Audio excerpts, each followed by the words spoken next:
एक लड़के को अपने पिताजी के पास मिलने जाना था, इसलिए उसके पिताजी बहुत समय से बाहर ही काम करते थे। उन्हें घर पर जाने का समय नहीं मिलता था, इसलिए माँ ने कहा कि तुम्हें अपने पिताजी से मिलने जाना है। वो बहुत समय से घर वापस नहीं आए हैं, तुम्हें उनका हाल चाल भी पूछना है और आकर मुझे बताना है। मैं जानती हूँ कि तुमने बाहर का सफ़र नहीं किया है, इसलिए तुम्हें बहुत ध्यान से जाना होगा। तुम्हें उस जगह पर पहुँचने में 2 दिन लग जाएंगे, इसलिए अपना ध्यान रखना है और आराम से जाना है।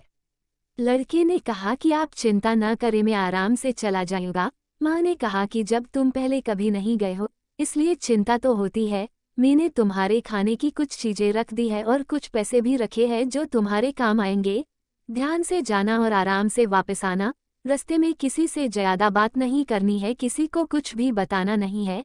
कोई पूछे भी तो कह देना कि मैं पास से ही आया हूँ, तुम्हारे पास क्या है किसी को भी बताने की जरूरत नहीं है, इसलिए इन सभी बातों का ध्यान रखना। उसके बाद लड़का अपने सफर पर चला जाता है। उस समय में ऊंट गाड़ी चलती थी। उस लड़के ने पूछा कि मुझे यहाँ पर जाना है, तुम चल सकते हो?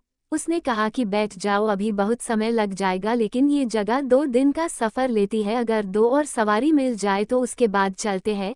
कुछ देर बाद 2 सवारी और मिल गई और वह ऊंट गाड़ी को लेकर चल दिया था। गर्मी का मौसम भी था, सफ़र भी बहुत थका देने वाला था, लेकिन जब जाना ही है तो इसमें सोचना क्या, रात हो गई थी, सभी लोग थक चुके थे। ऊंट गाड़ी वाले ने कहा कि अब हम कुछ देर आराम करेंगे, अगर कुछ लेना है तो यहाँ से ले सकते हो। ये बाजार है और आगे कोई भी बाजार नहीं मिलेगा, इसलिए जिसको जो भी ज़रूरत हो वो ले सकता है। वो लड़का सोचने लग गया था कि जब यहाँ पर कुछ देर तक रुकना है तो मुझे भी कुछ देख लेना चाहिए। वो लड़का बाजार में घूम रहा था, एक छोटा लड़का किसी का सामान लेकर भाग रहा था। वह उस लड़के के पास आया और कहने लगा कि मेरे पीछे कुछ लोग पड़े हुए हैं, मुझे उन सभी से बचा लो। लड़के ने पूछा कि तुमने क्या किया है? उस छोटे बच्चे ने कहा कि मैंने रोटी ली है, मुझे भूख लग रही थी। कुछ देर बाद वह होटल वाला भी आ गया था। उसने कहा कि यह लड़का वहां से रोटी लेकर भाग रहा था, हर रोज ऐसा ही करता है, आज इसे पता चला जाएगा कि ऐसा करना ठीक नहीं है। वो बच्चा बहुत ज्यादा डर गया था। लड़के ने कहा कि जो भी तुम्हारा नुकसान हुआ है मैं पूरा कर देता हूँ। उसके बाद लड़के ने उसका उधार चुका दिया था। लड़के ने बच्चे से कहा कि ऐसा नहीं करते हैं। वो लड़का कहने लगा कि मुझे भूख लगी थी, ऐसा इसलिए किया था। लड़के ने पूछा कि तुम्हारा घर कहाँ है? वो कहने लगा कि मेरा कोई घर नहीं है। लड़के को उस पर दया आ गई थी, उसने कहा कि मेरे साथ में चलोगे, तुम मेरे साथ में रहना, फिर कभी तुम्हें ऐसा काम नहीं करना पड़ेगा। वो छोटा बच्चा लड़के के साथ चल दिया था। उसके बाद वह सफ़र फिर से जारी हो गया था। उस सफ़र में एक छोटा बच्चा भी शामिल था। 2 दिन बाद वह उस नगर में पहुंच गए थे जिस जगह पर उन्हें आना था। वह लड़का उस जगह पर पहुंच चुका था, मगर पिताजी कहाँ पर काम कर रहे हैं उसे थोड़ा खोजना था, लेकिन वो पहली बार वहाँ पर आया था। थोड़ी देर बाद उन्हें पिताजी मिल गए थे। अपने लड़के को देखकर वह बहुत खुश हुए थे, लेकिन साथ में ये छोटा बच्चा किसका है? पिताजी ने ये पूछा तो लड़के ने बताया कि किस तरह वह इस छोटे बच्चे से मिला था। जब पिताजी को ये सब पता चला तो वह बहुत खुश हुए, लेकिन उनके बेटे ने किसी की मदद की थी। दुनिया में मदद करना बहुत अच्छी बात है।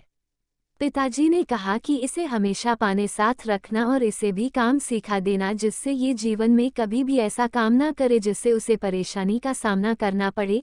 लड़का वहां पर एक दिन रुकने के बाद चलने वाला था। जो सामान वह लाया था अपने पिताजी को दिया और कहा कि आप जल्दी ही घर आ जाना। माँ ने कहा कि इस बार बहुत समय हो गया आपको, आप घर नहीं आए हैं। पिताजी ने कहा कि यहाँ पर इतना काम होता है कि यहाँ से निकला नहीं जाता है, लेकिन कुछ दिन बड़ा मैं घर जरूर आ जाऊंगा।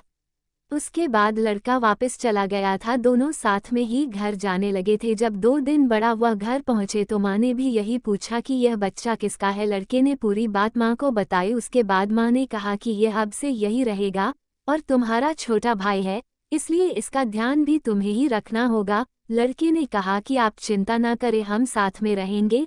माँ को अब लग रहा था कि हमारा लड़का अब बड़ा हो चुका है, वह सभी बातों को अच्छे से समझ रहा है, सबकी मदद भी कर रहा है। इस तरह वह बच्चा भी उनके परिवार में रहने लगा था।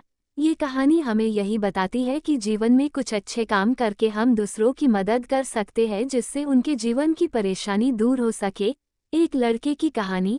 वो लड़का बहुत परेशान हो गया था, लेकिन जो वह काम कर रहा था उसमें सफलता नहीं मिल रही थी। अब तो उसे भी लग रहा था कि उसे कुछ भी हासिल नहीं होने वाला है, लेकिन उसे बार बार असफलता ही मिलती जा रही थी।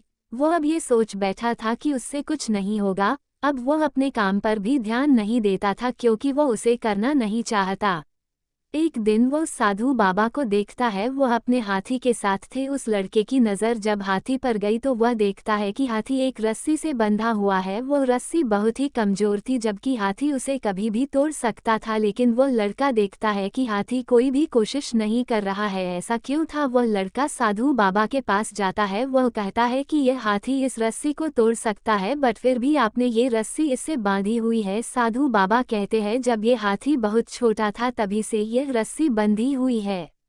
जब हाथी बहुत छोटा था इसने रस्सी को तोड़ने की बहुत कोशिश की थी, लेकिन यह इसे तोड़ नहीं पाया था। शायद यही वजह थी अब वो कोशिश करना नहीं चाहता है। ये सुनकर लड़के के मन में एक विचार बहुत तेजी से दौड़ गया था। वह समझ गया था कि वह हाथी की तरह बन रहा है, वह भी कोशिश नहीं कर रहा है, जबकि वह अपने काम को कर सकता है। वह साधु बाबा को प्रणाम करता है, लेकिन उनकी वजह से वह अपने काम को फिर से पूरा कर सकता है। जीवन में ऐसी समस्या आती है, लेकिन हमें धैर्य से काम लेना चाहिए।